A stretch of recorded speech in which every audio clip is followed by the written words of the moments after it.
time of remembrance and a lot of expectation. You know, we look back and we remember Messiah's first advent, but yet we look forward with great expectation of his second advent. When I was getting ready for this, I read this week actually, and I'm going to read it so I don't mess it up, that during Advent, we rehearse waiting so that we know how to wait with faith when times of waiting actually come into our lives.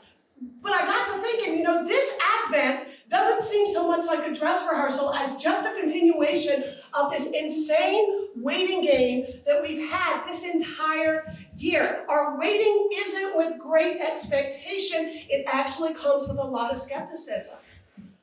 4 weeks, almost 4 weeks after election, we're still waiting to find out who our next president is going to be. We're waiting for normal to happen again. We have to wait in line to go to the grocery store or through the drive-thru at Chick-fil-A. Some of you are actually waiting for a job. Maybe some of you are waiting for a medical diagnosis or a court decision. Maybe you're waiting for some restoration in a relationship. Maybe some of you are even waiting for freedom from an addiction. Our waiting isn't marked with hope. It's actually marked with a lot of fear, a lot of anxiety, a lot of depression, a lot of anger, a lot of frustration, and a whole lot of impatience. The situation really wasn't that much different in first century Jerusalem. The Jewish people were actually under the thumb of the Roman Empire, and while they were still afforded certain freedoms, by all means they were not free. For nearly 3,000 years, they read the prophets, and they were still waiting for their warrior Messiah to come and get rid of all of these and their land from this constant stream of their foreign oppressors. They knew that his righteous reign was their only hope of everlasting peace and prosperity. But when he came, he was absolutely nothing of what they hoped for. He came as a baby. He had to be potty trained.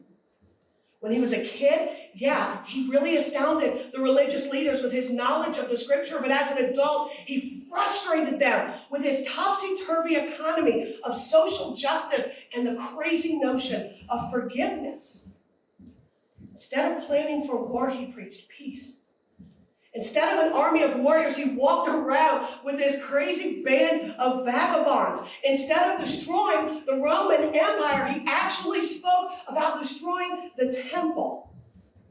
Instead of inciting riots and mass murders, he healed the sick and he raised the dead. They watched him die.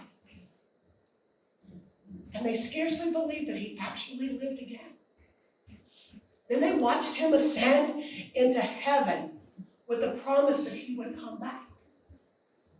And with seemingly absolutely nothing changed and things continually to get worse and worse, the world started to wait again. 1,987 years and counting. So this Advent, what are you waiting for?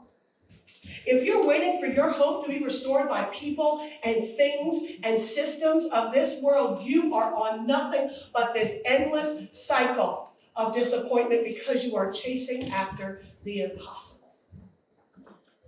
But if you are expectantly waiting as a watchman on the wall, knowing that just beyond the horizon, a great event is being prepared, Messiah's second Advent, because he is coming again. Then you begin to realize that this impossible is actually very possible. Forgiveness is possible.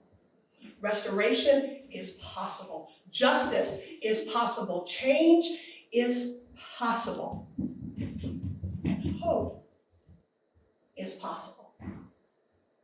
You know, I'm still learning what living with faith looks like for those who are living it with their every breath. But maybe what I need to learn is that waiting with every breath is in itself a very fierce act of faith.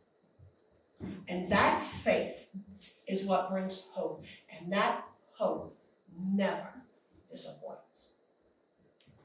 So this Advent, I actually encourage you, unwrap that skepticism and make room in your heart for hope.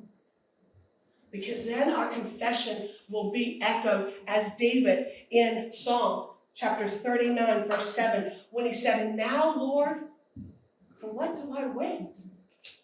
Because my hope is in you alone."